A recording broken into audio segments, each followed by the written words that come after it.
Hello दोस्तों, today we will complete chapter 17 because Rajasthan judiciary में chapter 17 में ही आ रहा है। This chapter contain section 138 to 148। इसमें एक अमेंडमेंट भी आई है 2018 में। डेट ऑफ एनफोर्समेंट 1 सितंबर 2018। दोस्तों, कोई भी चेक जब बैंक से इंसफिशिएंट फंड की वजह से पास नहीं होता है उसे डिसऑनर कहते हैं। कोई चेक है, चेक आपने पेमेंट के लिए एक पेमेंट के लिए ड्रॉ किया अनदर पर्सन के लिए out of your account for the discharge of any debt or other liability which is return by the bank unpaid. जो कि भाई क्या हुआ, आपने भेजा, पैसे भरा, दूसरे बंदे को दिया, दूसरा बंदा गया बैंक में, उसने क्या कहते हैं डाला और वो रिटर्न हो गया by the bank unpaid. Reason being insufficient fund, या फिर it exceed the amount arrange to be paid from that account by an agreement made with the bank. क्या था, आपका चेक था, आपने दूसरे बंदे को दिया, आपने बैंक से क्या कर रखा था, एग्रीमेंट कर रखा था कि भाई मैं कभी चेक पास नहीं करूँगा 50,000 रुपये से, और आपने दूसरे बंदे को 1 लाख। तो ये कहता है, ये लाइन ये कहती है to be paid from that account by an agreement made with that bank and such person shall deem to be committed an offence. और इस ऑफेंस की पनिशमेंट कितनी दे रखी है, 2 साल तक की punishment, or which may extend to twice the amount of cheque, which may extend to twice the amount of check.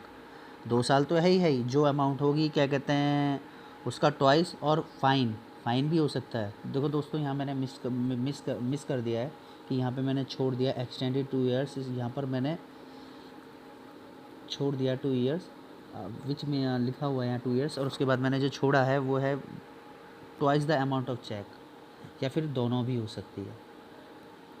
Okay दोस्तों, अब 138 क्लॉज ए क्या कहता है, भाई चेक जो प्रेजेंट होना चाहिए 3 महीने के अंदर होना चाहिए from the date on which it is drawn or within the periods of its validity. Okay, now 130 B, pay or holder in due course of check makes a demand for the payment of said amount of money by giving a notice in writing within a 30 days of the receipt of information by him from the bank regarding the return of check as unpaid। जिस दिन से bank से जो check unpaid आया उस दिन से 30 दिन के अंदर लीगल नोटिस देना है, 30 दिन के अंदर from the return of cheque as unpaid. उस दिन से 30 दिन का टाइम होता है कि भाई आपको क्या करनी होती है, ड्रॉयर से डिमांड करनी होती है by giving legal notice in writing with in 30 days. Now third point ये कहता है कि भाई जो ड्रॉयर है उससे चेक, अगर ड्रॉयर 15 दिन के अंदर अमाउंट की पेमेंट नहीं करता है तो उसके खिलाफ ही एक्शन लिया जा सकता है। अच्छा दोस्तों, बात कर लेते हैं एक्सप्लेनेशन की। For the purpose of this section, depth or other liability means a legally enforceable depth or other liability. इसका मतलब ये कह रहा है कि जो सेक्शन 138 के अंदर जो डेप्थ और लाइबिलिटी की बात कर रहा हूँ, एक legally enforceable depth or other liability होता है। दोस्तों, लीगली एनफोर्सेबल राइट क्या होता है, जिसे आप कोर्ट में जाकर लीगली एनफोर्स करा सकें। ऐसे काम जो आप कोर्ट में जा सकते हैं और आपको डर ना लगे। अब मान लीजिए आप कोई गलत काम करते हैं और वो इलीगल है, कोर्ट में जाके एनफोर्स करा पाएंगे, नहीं करा पाएंगे। जैसे मैंने नौकरी लगाने के लिए 10 लाख रुपए दिए, तो जिसे दिए मैं उसे लीगली एनफोर्सेबल नहीं करा सकता। ठीक है, now next next section 139। Next section is 139, presumption in favour of holder. अब सर देख लीजिए हैं कि भाई क्या प्रिज्म लेकर चलता है। इट शैल बी प्रिज्यूम, ये प्रिज्यूम करके चल किया जाता है कि unless the contrary is prove, unless the contrary is prove, that means contrary is prove. इसका मतलब ये मान लो इसे प्रूव किया जा सकता है, मतलब इसके खिलाफ कुछ दिया जा सकता है। अनलेस ये लिखा है ना, unless the contrary is prove, the holder of cheque receive the cheque of nature referred in section 138 for the discharge in whole or in part of any डेप्थ और अदर लाइबिलिटी। ये presume करके चला जाएगा कि भाई depth या जो आपने चेक दिया था वो या तो किसी कर्ज के लिए, जो कर्ज था आप पे उसे चुकाने के लिए दिया था, या कोई लाइबिलिटी थी उसे कराने के लिए दिया था। अनलेस कॉन्ट्रारी इज प्रूव, अगर कोई कॉन्ट्रारी प्रूव हो जाती है तो फिर वो कोर्ट वही मान के चलेगा, अदरवाइज़ ये प्रिज्यूम नहीं, अदरवाइज़ यहीं से स्टार्ट करेगा प्रिज्यूम करना कि भाई लीगली एनफोर्सेबल डेप्थ और डिस्चार्ज होगा, ये प्रिज्यूम कर ले unless contrary is prove. That means presumption जो है इसके अंदर वो रिवर्टेबल प्रिजम्पशन होती है। ठीक है। Presumption, nature of presumption two types का होता है, एक रिवर्टेबल होता है, एक इरिवर्टेबल होता है। रिवर्टेबल प्रिजम्पशन है इसके अंदर। क्यों भाई, प्रूफ कर दो, हम प्रिज्यूम नहीं करेंगे, 139 ये कहता है। अब हम आ जाते हैं 140 पे, 140 पे आ जाते हैं। 140 बात करता है दोस्तों, defence which may not be allowed in any prosecution under section 138। कह रहा है कौन सा डिफेंस नहीं ले सकते हो आप।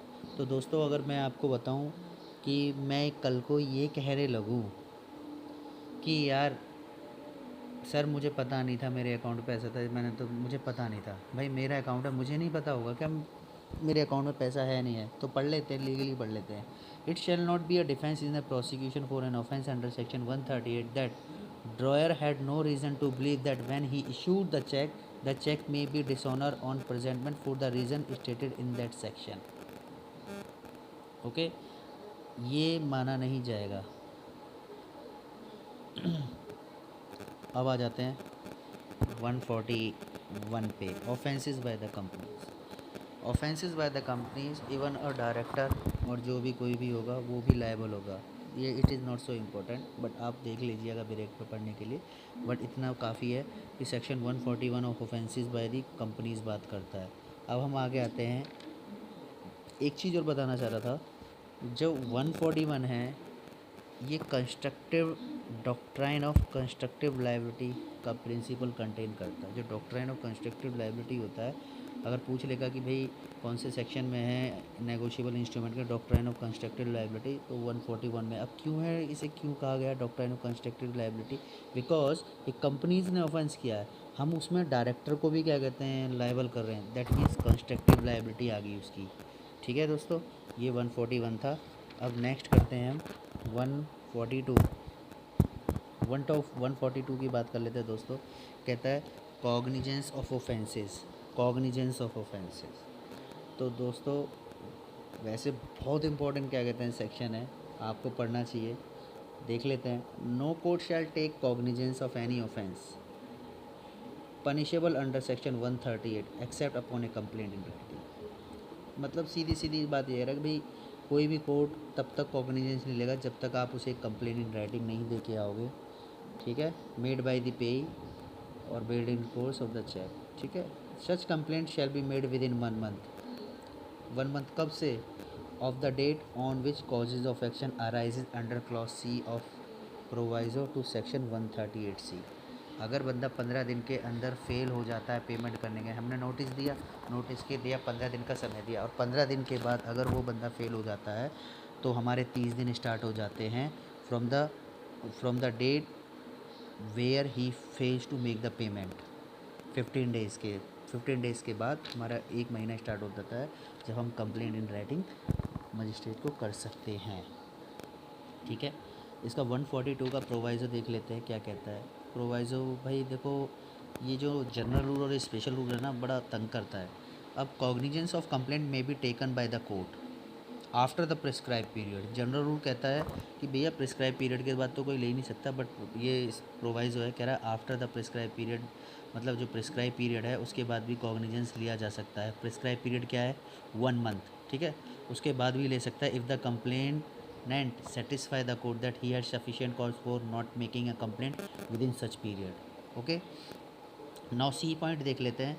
No court inferior to that of magistrate. इसमें कुछ नहीं कह रखा कि भाई यही कह रखा है कि मजिस्ट्रेट जो मेट्रोपोलियन मजिस्ट्रेट है और जुडिशियल मजिस्ट्रेट फर्स्ट क्लास है वो ट्राई करेगा any offence punishable under section 138। ये सीधा सीधा इसके अंदर ये कह रखा है।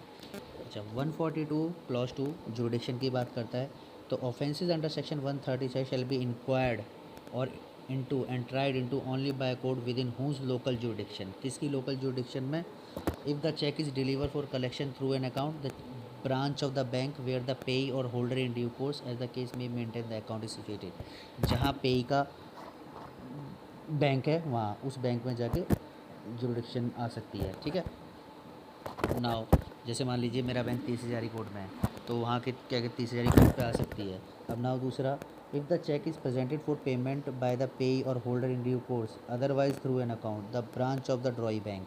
Where the drawer maintain the account strategy. मान लीजिए जिसने जो चेक दिया है उसका करकड़ुमा रहता है और करकड़ुमा में बैंक है, तो वहाँ जुरिडिक्शन करकड़ुमा कोर्ट भी जा सकती है।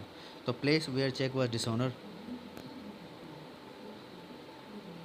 भी जुरिडिक्शन है, और वो जहाँ ड्रॉयर का ब्रांच ऑफ बैंक है वहाँ भी जुरिडिक्शन आती है। सेक्शन 142 और validation for transfer of pending cases. It's so know important, तो डिस्कस करने की ज़रूरत भी नहीं है, आपको अगर पढ़ना चाहो तो पढ़ लेना, एग्जाम पर्पज से बिल्कुल भी इम्पोर्टेंट नहीं है। 142 ए 153 ए की बात कर लेते हैं। 153 ए की बात करता है power of court to try cases summarily. तो ये बहुत इंपॉर्टेंट है, ध्यान रखेंगे। Section 143 power of court to try cases summarily. इसके अंदर क्या होता है, inspired anything contain in CrPC में भी सर प्रोसेस जो कुछ भी सीआरपीसी में उसे हटाकर बात करते हैं, जो कह रहा है कि all the offences under this chapter 17 के जितने भी ऑफेंसेस है वो जुडिशियल मजिस्ट्रेट फर्स्ट क्लास या एमएम ट्राई करेगा। और समरी ट्रायल में आपको पता ही है 260 से लेके 265 तक, तो 262 से लेके 265 के जो प्रोविज़न वो अप्लाई होंगे, ठीक है। अब 143 का प्रोवाइजर क्या कहता है, in a case of conviction in a summary trial, अगर मान लीजिए समरी ट्रायल में किसी को कन्विक्शन मिली जाती है तो मजिस्ट्रेट क्या पनिशमेंट पास कर सकता है। पनिशमेंट जो पास कर सकता है 1 साल से ऊपर की नहीं करेगा, और amount of fine exceeding 5000, 1 year and 5000 rupees जो पनिशमेंट है इसके अंदर। अब बात कर लेते हैं सेक्शन 143 के क्लॉज 3 की बात कर लेते हैं। उसमें कहता है कि every trial under this section shall be constituted expediently as possible, और सारे एंडियर बनाने चाहिए to be made to conclude the trial within 6 month. तो मोटा मोटा कहता है समरी ट्रायल 6 महीने के अंदर हो जाना चाहिए from the date of filing of complaint. Okay, अब बात कर लेते हैं बात कर लेते हैं सेक्शन 143 ए की power of court to direct interim compensation. दोस्तों ये 2018 अमेंडमेंट से ऐड हुआ था। इसमें ये कहा गया कि 20% interim compensation within 60 days from the date of order. जिस दिन से कोर्ट ये ऑर्डर करेगी उस दिन से 60 दिन के अंदर 20% इंटरिम कंपनसेशन देना पड़ेगा ऑफ द चेक अमाउंट, और फर्दर पीरियड ऑफ 30 दिन भी दे सकती है। 143 इतनी ही बात करता है। अब अगला देख लेते हैं दोस्तों, section 144 mode of service of summon. इसमें क्या है, सीधा सीधा यही बता रखा है कि भाई समन टू बी सर्व, जो magistrate issuing a summon to accused or witness में direct copy of summon to serve at a place where the accused witness resides, carries on business, personally work for gain by speed post or by courier service as approved by the court of session. Court of session से approve होनी चाहिए courier service, और speed post से ये summon किया जा सकता है। ये मोड ऑफ सर्विस ऑफ समन है 144 के अंदर। अब 145 में देख लेते हैं evidence on affidavit. Evidence on affidavit 145 में एक ये कहता है कंप्लेनेंट जो है एविडेंस देगा वो एफिडेविट पे देगा। 145 का 2 ये कहता है कि भाई एक्यूज और prosecution on the application, court को एप्लीकेशन लगा के समन एग्जामिन किसी भी पर्सन को बुलवा सकते हैं गवाही दिलाने के लिए ऑन एफिडेविट। 145(2) ये कहता है।